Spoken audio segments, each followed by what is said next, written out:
Welcome to another episode of GlideChat. My name is Mike Lombardo. With me is Charlie Sullivan. And what's your exact titles? Commercial AE? Yep. Boston? Let's go. Commercial AE covering Boston Metro. Boston Metro. Let's go. Let's go. Metro booming.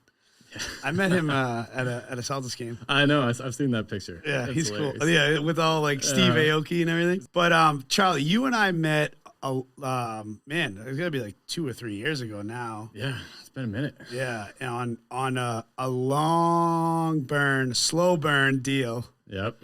I give you a lot of credit for your patience, but it was a big one. It was a big telco. And I have to tell you, Charlie, at the time you were inside sales. When I found out you were an inside sales rep, I was like floored because you were just such an amazing rep.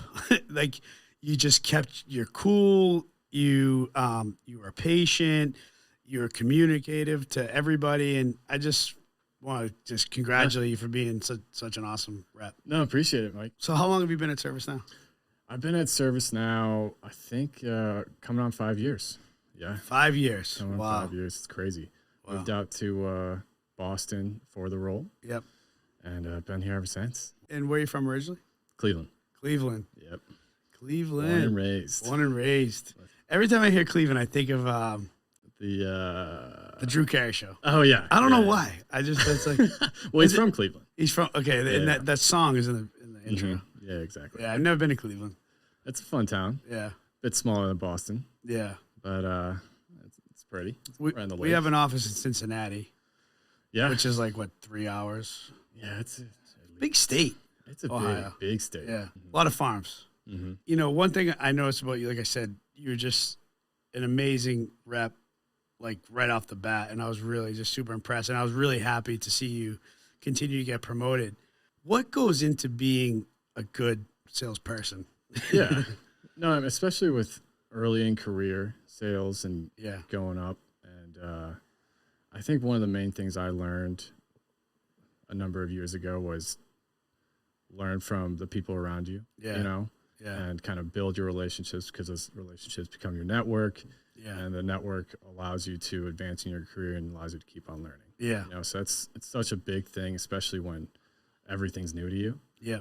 So that was what I focused on in the beginning, was just keep building relationships, keep learning, you know, and you also learn from your customers. That's another big thing. Yep.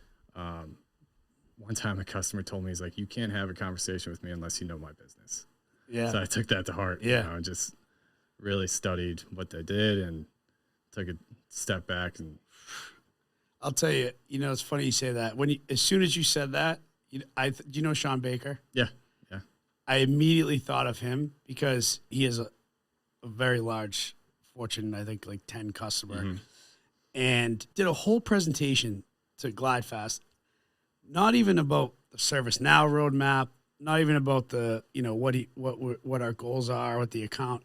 He just presented the business and what their goals are and what their roadmap. But I've never seen anybody hit the nail on the head like that and just have that much understanding of it. So it's funny you say that. You're spot on. Well, especially in this day and age. I mean, everything goes back to financial impact, outcomes. Yeah. Yep. I mean, I talked to someone yesterday and they had a deal where they gave like a couple demos. Yeah. And I mean, he said the only thing they focused on was strategic pillars and outcomes the entire time. So, that's really, I mean, if you take a step back and just simplify things too, it goes a long way for the customer, for you, just your complete understanding, because ServiceNow can be such a beast. It's a lot. It's a lot. I know. So it's like, how do you where do you start? Uh-huh. I know. It can be a little daunting. Yeah. I think when I first started, I was like, what the hell am I doing? Yeah. I know. It's deep and wide too. Yeah, exactly. It's not like you're just focusing on customer service management and going down that rabbit hole. It's like security and every aspect of every business. Exactly. What about building trust? Like you're trying to sell somebody something. I'm not trying to sell you something you don't need here. You really do need this. How do you try to build that trust? Well, trust is built over time. You know, it's not just like a one call and I'm going to trust you. You know what I mean? Yeah, exactly. So I think being yourself, being genuine, it goes a long way, and that allows the customer to trust you quicker. Being straightforward and upfront with the customer right off the bat, and just being communicative. I think that's such a big thing. Underestimated too. Yeah. So just allowing that communication to go back and forth.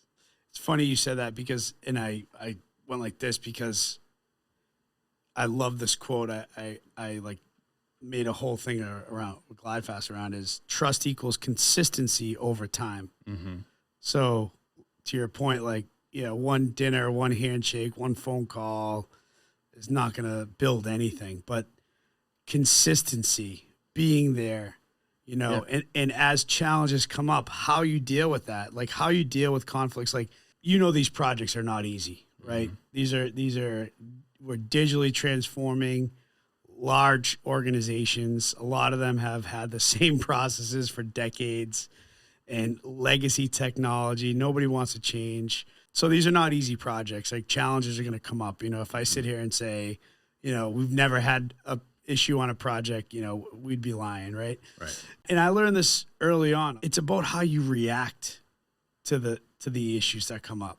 Mm-hmm. That's what people notice.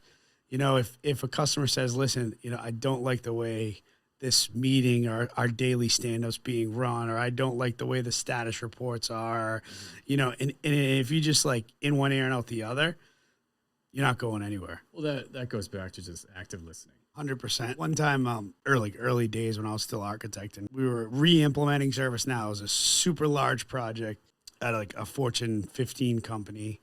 And it was like a 6-month project, and we were about to go live, and I'm just cleaning up production data, like demo data. Mm-hmm. And I'm telling you, like, it's the day we're going live, and I'm deleting like blank users, like just normal data, like data cleanup. And I did something where I deleted something I shouldn't have. I deleted the wrong table, and it wasn't something we could restore. Like, I went down I was like, oh no. Well, maybe I can get it from the sub-production. No, we can't do that. Different sysids or whatever. It delayed go live, mm-hmm. right? So I found the solution. The solution was I had to restore the instance from last night over a sub-production, then copy that data back over. It was going to take like 2 or 3 hours or something. It was going to delay go live. And so I had a couple of decisions. I could try to sweep it under the rug. I could try to cross my fingers and hope it gets fixed before go live or nobody notices.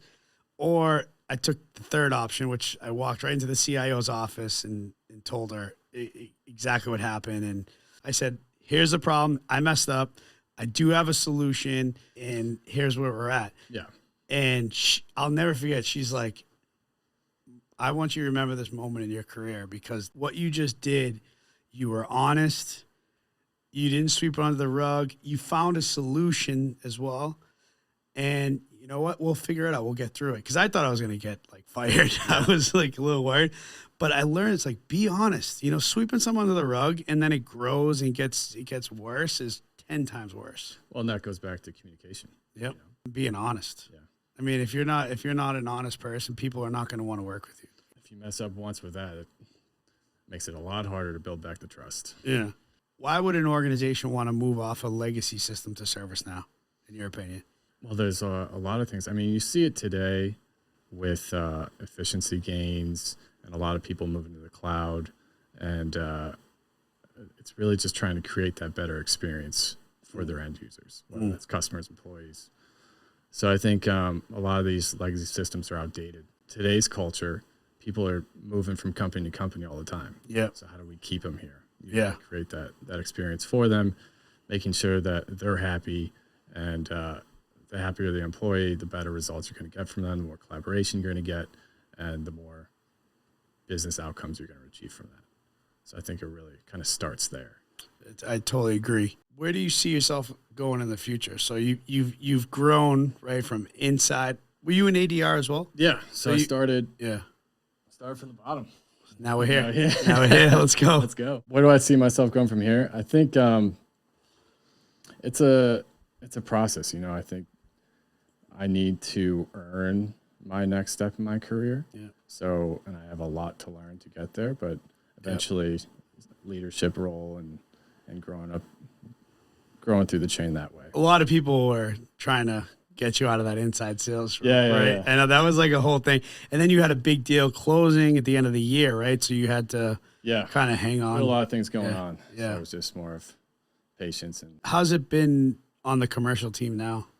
Unreal. Yeah. It's been so fun. It's a great team. Griff's a great guy. And I mean, it's I think it's my favorite team I've ever been on. Really? Hands down. It's funny because like him and Al are just like yin and yang. They're like two different people. But so for those who don't know, Al's Griff's boss and Griff's the other boss. But I think I love it because you got like best of both worlds, you know? Oh, yeah. And you can learn from both of them. Yep. Different ways. Yeah. So, I mean, John he's awesome. Yeah. Can learn so much from him. How many people are on your team? There's 6 of us, Yeah. 6 AEs, but then there's the extended team, which is probably upwards of 20, you know? Who's your SC? Ed Newman. Ed Newman. Yeah, he's been in the industry for the past 30 years. So if there's ADRs out there, inside sales reps that are looking to move up, what's some advice you could give them to get to the next level? Well, one, you got to close business. It all starts with that. But I think results are huge. You learn quick at ServiceNow is that it's a team win for sure. I mean, if you think we have so many products that we sell across the platform. Yep. And we have so many different solution sales, SCs, leadership, overlays, you know. So it's how do we work together to make sure that it's best for the customer and we win as a team here. So I think going back to that over communication and laying your plan out and having that strategic idea on how we can help them. And working together is tough. As you're saying that, I'm thinking back to that account that we worked together and how many different people were involved in that. Sure. There was a lot of people involved in that one. And happy to say it's going. We're fast forward. I think we're at least a year out of that closure, and it's still going on, still going well, and they're getting a lot out of the platform, and we're cashing all the checks that you wrote. So you're welcome. I'm just kidding. That's awesome. All right, Charlie. Thank you for joining me on GlideChat. What'd you think? Yeah, it's a lot of fun. Let's go. Let's do it again.